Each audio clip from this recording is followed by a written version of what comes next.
I never believed in premonitions. I thought they were just old wives' tales, remnants of a time when people feared thunder and sacrificed to pagan gods.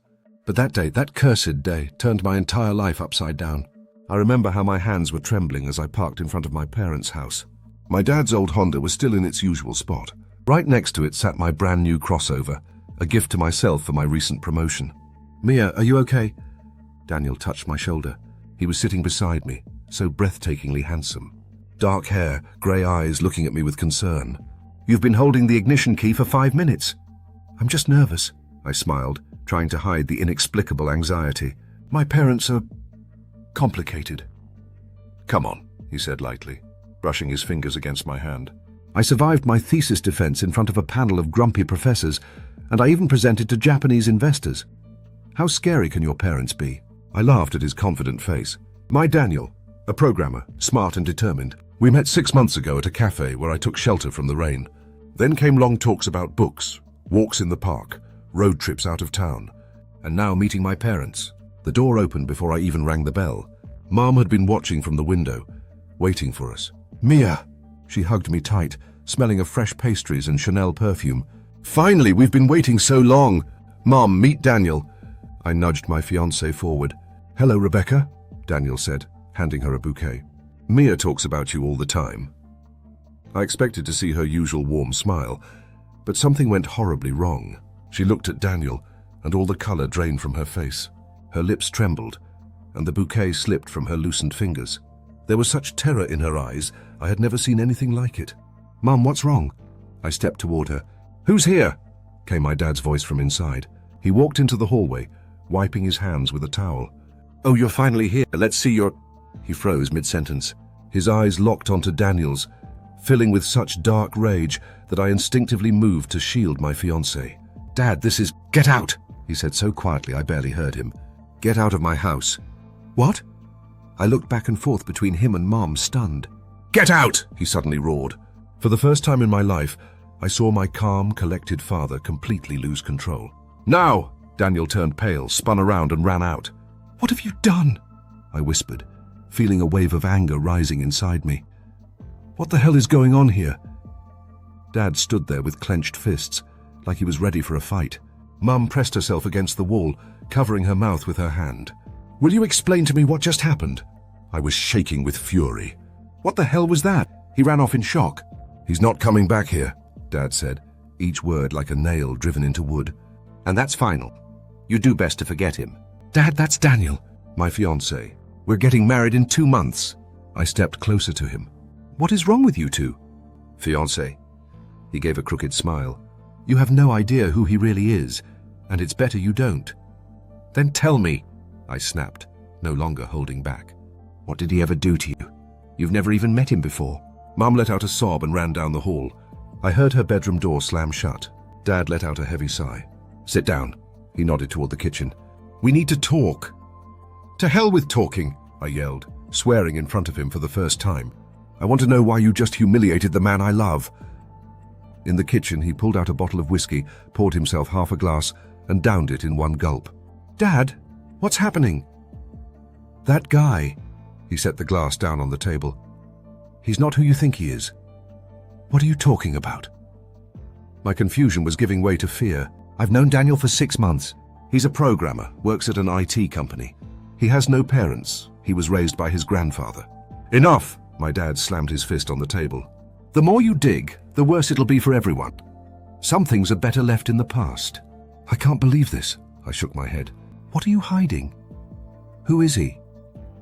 Dad stood up, his large frame towering over me. "Sweetheart," his voice softened. "Listen to your old man. Leave this guy. Find someone else. There are plenty of good men out there. Think about your future." "No," I stood up too. "I love him, and I will find out the truth, with or without your help."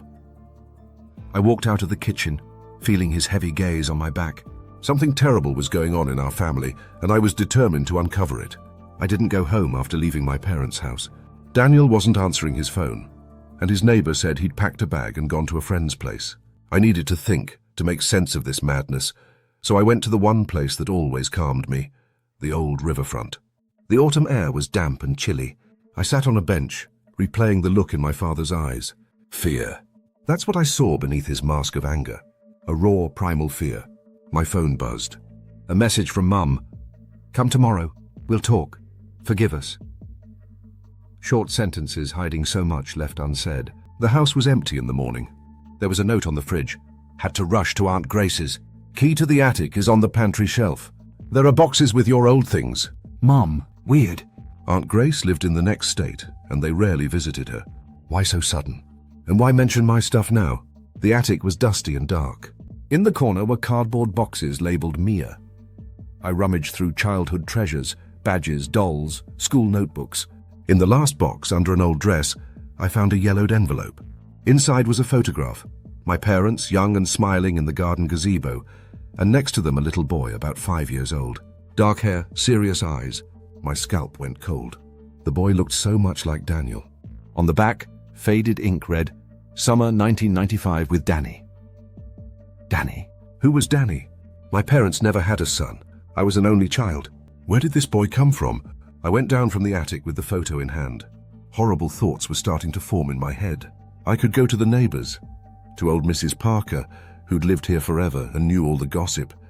But something told me she either didn't know or wouldn't talk. Whatever my parents were hiding was too dark. I sat down at their ancient desktop computer, its tower humming loudly. They hardly used it except to look at photos sometimes. I knew the password, Mum's birthday. The documents folder was empty. The photos folder only had recent pictures. Nothing unusual, but I felt something was off. Instinct. I checked the recycle bin. There was a deleted folder called Old Documents. Inside was a scanned birth certificate. Not mine. Daniel Thomas Harrison, born in 1990. Parents, Thomas Bradley Samoiloff and a woman who wasn't my mum. My temples started pounding. Who was this Daniel? Why did my parents delete his record? And what did all of this have to do with my fiancé? I needed to talk to someone who knew the truth but wasn't bound to keep it. Vivian Taylor, Mum's old friend from the factory accounting office. But a few years ago, something happened between them, and Mum stopped inviting her over. Finding Vivian wasn't hard. She opened the door after the third ring. She had aged, but her thick red hair and bright lipstick were the same. When she saw me, she froze. "Mia?" Her voice trembled. "What are you doing here?" "Hi, Aunt Vivian. Can I come in for a minute?" She nodded and let me inside. Nothing had changed in her apartment. Same crystal vases, faded photographs, the scent of valerian drops and fresh pastries. "Aunt Vivian, who is this boy?" I laid the photo on the table. Her hand, reaching for the kettle, froze. Slowly, she lowered herself onto the stool. "Where did you find that?" "In the attic. His name is Daniel, right? Daniel Thomas Harrison. Born in 1990. Vivian shook her head, like trying to shake off a bad dream. God, all these years. I thought it was forgotten. "Aunt Vivian, I need to know the truth. I met a guy and he looks exactly like this boy, and my parents went insane when they saw him." She grabbed a bottle of valerian drops, put some in a glass and drank it down in one gulp. "Daniel was your father's son," she finally said. "Not with your mum, with Scarlett Harrison. They had an affair when your parents split up. Later they reconciled. Your mum forgave him, but what?" "Scarlett died under strange circumstances." Vivian looked away. Officially it was an accident. She drowned, but there were rumors. "Are you saying—" "I'm just telling you the facts." "Your father loved her. Your mother knew. And then Scarlett died, and her father took little Daniel up north. That's all there is to it." I sat there stunned. My father had another son, and this woman, Scarlett, died mysteriously. What happened after that? Then you were born. Your parents swore never to speak of the past again, to pretend Daniel never existed. Until now. Until my fiancé showed up, I finished for her. "My Daniel. Is he that boy?" "I don't know, Mia, but if he looks so much like Scarlett, for your parents it's like seeing a ghost." Vivian took my hand in her dry fingers. Listen to an old woman. "Let it go. Don't dig any deeper. Some secrets are better left buried." I left Vivian's apartment with a heavy heart. A light rain was falling, and I walked through the puddles, not even noticing my soaked shoes. The photo was in my pocket. That little boy with serious eyes was staring at me through the years. My brother. I had a brother I never even knew about. My phone wouldn't stop ringing. "Mum, Dad." I silenced it. If Daniel was that boy, my father's son from another woman, then that meant I'd fallen in love with my own brother. The thought made me sick to my stomach. But what if someone in my family was behind Scarlett's death? Maybe that's why my parents reacted the way they did. Fear of being exposed? I walked up to the first stranger I saw and asked to borrow their phone. Daniel wasn't picking up my calls. "Daniel, it's me," I said when he finally answered. "We need to talk." "About what?" His voice was cold and distant. "Your parents said enough for both of us. Please. It's important. It's about your mother." Silence. Then a quiet sigh. "Meet me at our cafe in an hour." Our cafe.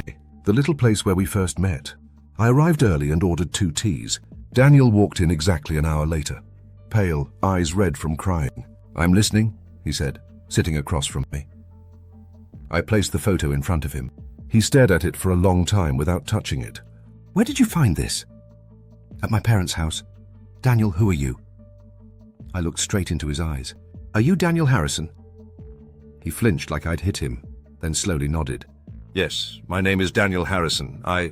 I'm the son of Thomas Samoylov, your father." I closed my eyes. The nightmare was real. "You knew?" I asked. "Did you know who I was when we met?" "No!" He grabbed my hand. "I swear I didn't know." I was looking for my father. My grandfather told me his name and the city before he died. I came here, found some information, but couldn't bring myself to approach him. And then I met you. Only later, when I saw a photo of your dad on your phone, did I realize he was my father too. "Why didn't you tell me?" "How?" He let out a bitter laugh. "Hey, I'm your brother. I was afraid of losing you. I wanted to meet him first, to talk to him." Tears filled his eyes. And in that moment I realized I loved him. Not as a man, but as a brother, my own blood. "What do you know about your mother?" "Not much. Grandpa said she drowned." "An accident." But he always added, "Someday you'll learn the truth." "I want to know the truth," he said firmly. "About my mother, about what really happened." I saw the same determination in his eyes that I often saw in the mirror. Blood doesn't lie. We were more alike than I'd ever known. "Okay," I nodded. "But we need someone who knows all the details, and I know exactly who." Uncle Stuart, Dad's best friend, his right-hand man in everything. If anyone knew the whole story, it was him. We drove over without calling ahead. His old Volkswagen was parked outside. He was home. He opened the door after the second ring. Uncle Stuart had aged. His hair was grey, but his eyes were still the same. "Mia?" He raised his eyebrows in surprise. Then his gaze shifted to Daniel, and his face changed. "My God, Scarlett!" "Can we come in?" I asked, and he stepped aside silently. "I'm guessing you two know everything," he said, motioning us to the couch. "No, Dad didn't tell us anything.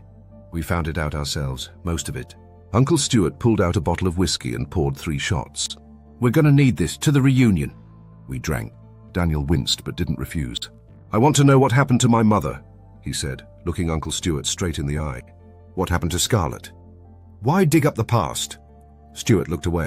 "Your parents spent years protecting you from this." "We have the right to know," I said firmly. "If you don't tell us, we'll find another way."